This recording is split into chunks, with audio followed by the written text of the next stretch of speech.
at Coyote Crossing Middle School as she reads from her book, Naked Teaching, a Love Story. Shirley is currently working on her collection of Godsparks, Finding the Divine in Ordinary People. So let's give Shirley a warm welcome.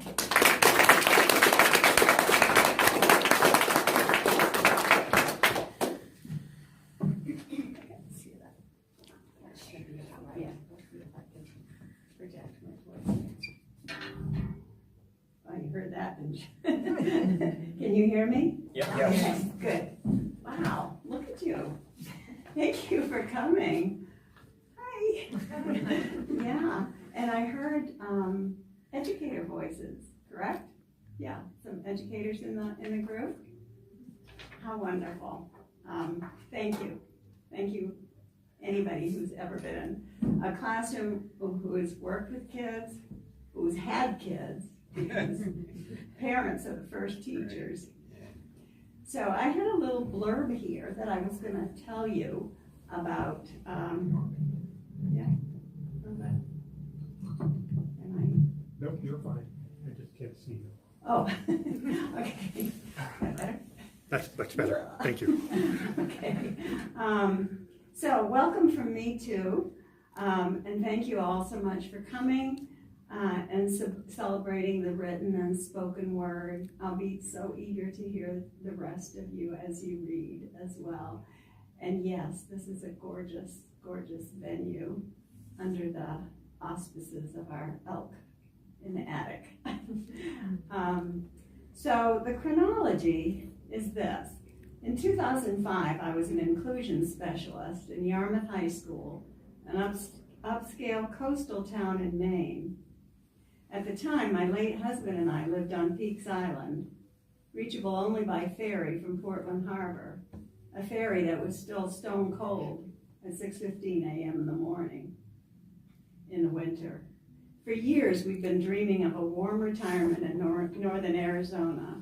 So, in the spring of 2006, I retired the first time. Then in the fall, I went back part-time. During Christmas vacation, we flew to Arizona, bought a home near here, and what were we thinking? Now we had 2 mortgages on teachers' salaries. We raced back to Maine, put the cottage up for sale, and I started applying for teaching jobs in Arizona. Immediately, one popped up. It was close to the home we bought, and within a month, I had a contract. In late June, we loaded our tiny RV and drove it across America. We landed in Cottonwood, Arizona on July 1st. On July 4th, Richard flew back to his job in Maine. He'd stay there for as long as it took to sell our cottage. When you read the book, you'll see it took way longer than we thought. I was the girl who never got her sneakers dirty, and now I was a pioneer. On July 29th, I started my new job, a rookie at 60 years old. Not only that, but the job came with no books, no supplies, and terminally damaged furniture. My classroom, the bad half of a butchered science lab, was crammed with middle school kids with special education needs.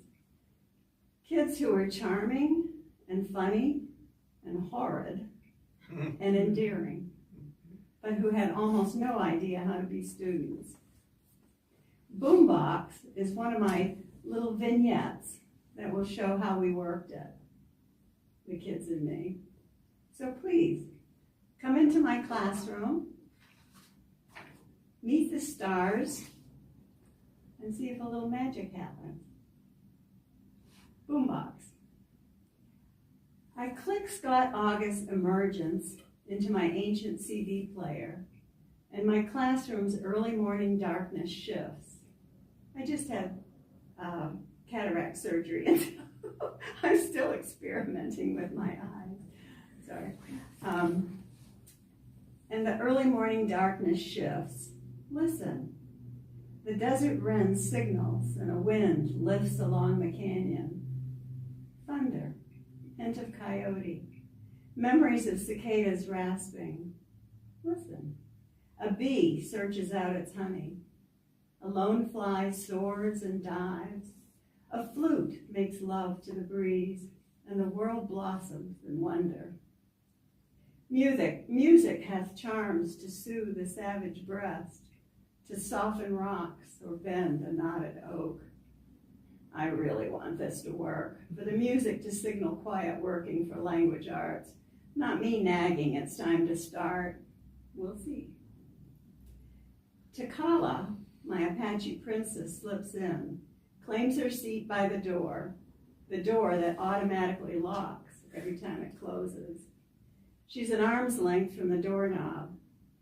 Takala, the self-appointed sheriff of who comes in and who goes out. She purges her animal fetishes, a horse, a raven, a buffalo, and a wolf, on her slanted desktop. Between each stone animal, she places Apache tiers of obsidian. To the side, she lines up her pencils and her markers. The slightest bump will knock them off, giving her the excuse to leave the room in disgust. If she decides to leave, she moves so quietly, it's minutes before I notice she's gone. The number of fetishes on her pencil groove predicts how likely this is. A nudge to even one of them would be enough for her stealth exit. Today, she's positioned the whole army. The first time Takala slipped out, I followed her to the courtyard, while Angel, the assistant teacher, covered the rest of the class. Nothing I said convinced Takala to return, not even silence. I asked Bonnie, our barely certified team leader, what to do. Oh, don't ever give her detention. Her mama'd be all over us. Get Officer Paxton to help. I found Paxton. Should I threaten detention to get her back in? He sized me up. Nah, Takala won't budge unless it's her own idea. Never would show up for your detention either. What should I do? You can see her out your window, right? Well, yeah. He shrugged. Okay then, keep an eye on her. An eye. How many do I have? Next time she slipped out, I pretended I'd given her permission. Kids file in and settle at their seats. Take out their journals. I circulate to see who needs pencils. I restart my desert sounds. Takala sniffs the air. What's different? Isaac, my poet boy, perks up. We got a bird in here? Samantha, my skeptic girl, squinches her eyes. That light's buzzing?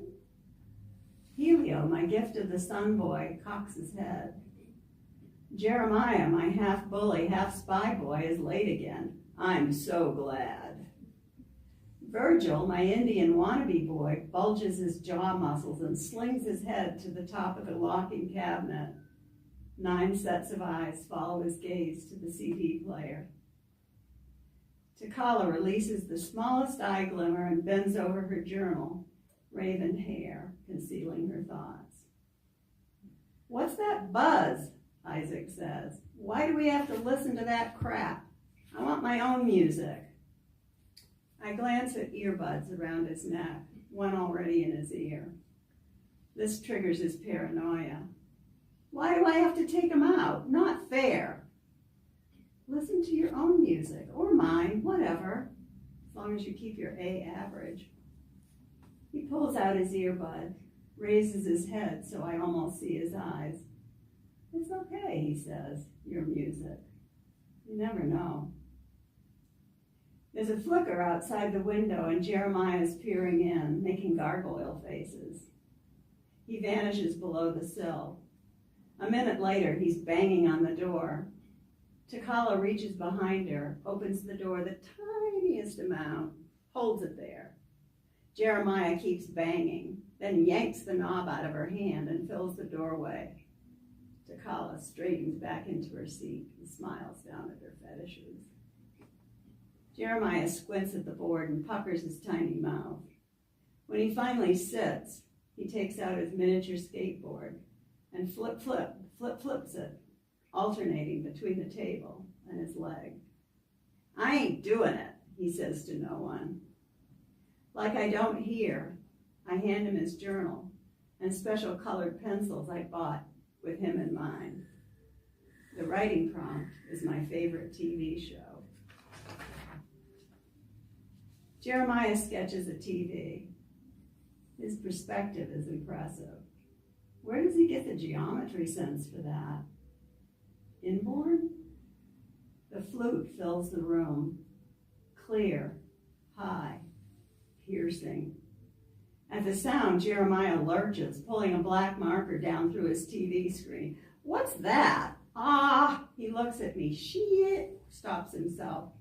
What's that freaking noise? Made me wreck my flat screen. Mr. Turnbull, I say, the ethereal sound you hear is music to transport you into Monday. I brought it for you special. To fortify your concentration and zipline your writing. I gaze at him sweetly. The notes in this music are scientifically calibrated to increase learning, make you like Einstein. Jeremiah smirks, knows I'm faking. Isaac's using earbuds. When you have an A and bring your own earbuds and music, you too can listen to your own. Jeremiah knows this, has known it for weeks. I nod toward Isaac.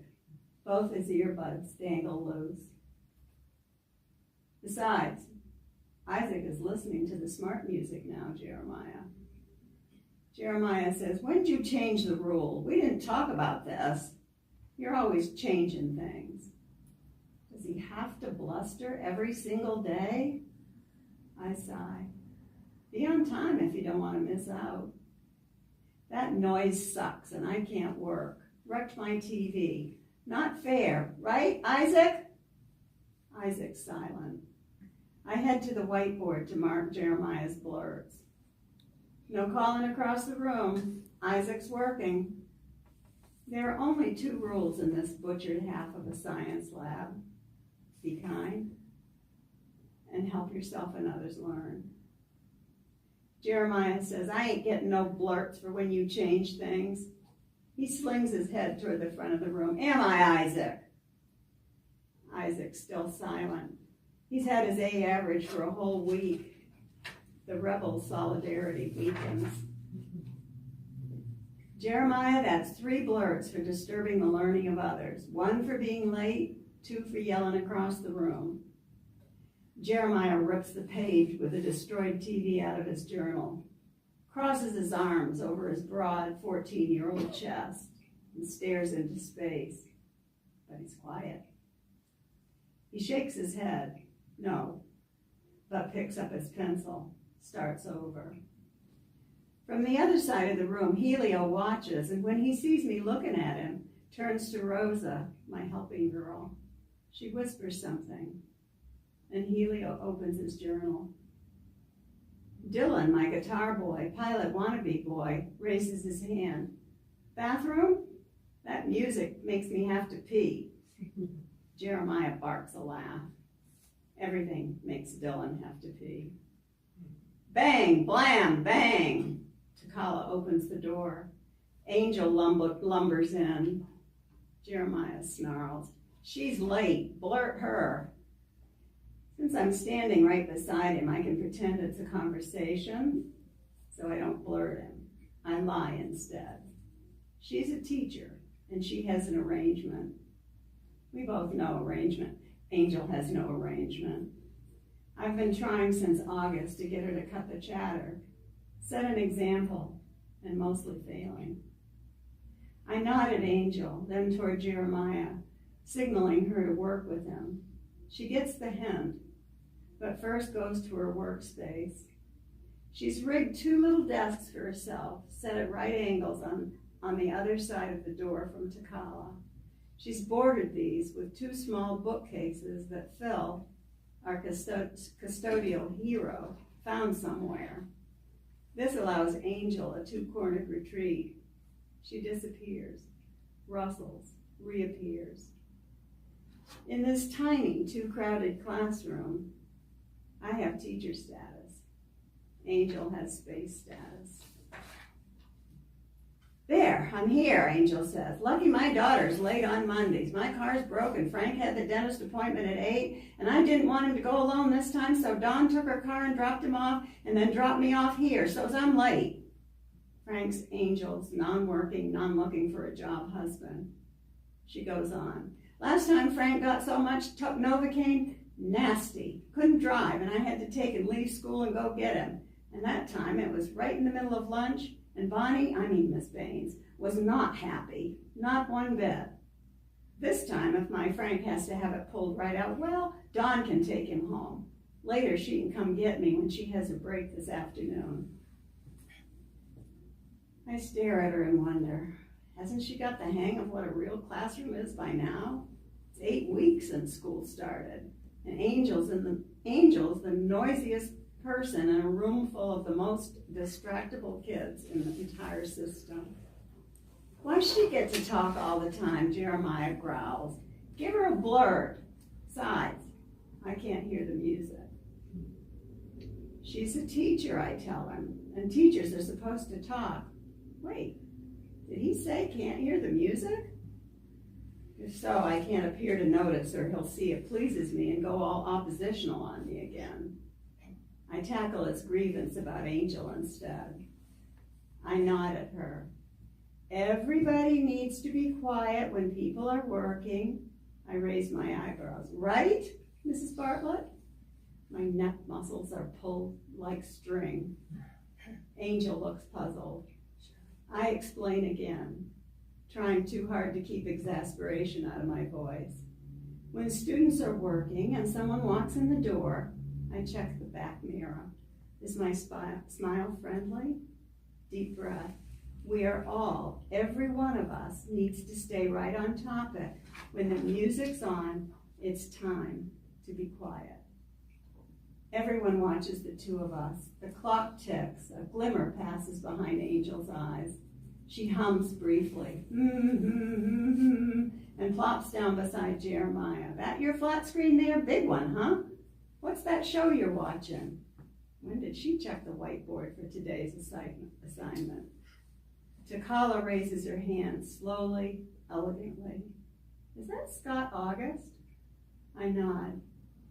My daddy liked him. We have that CD. Shh, Jeremiah says. Can't hear the music. Hot damn. Next week, Anya's energizing Orinoco for math.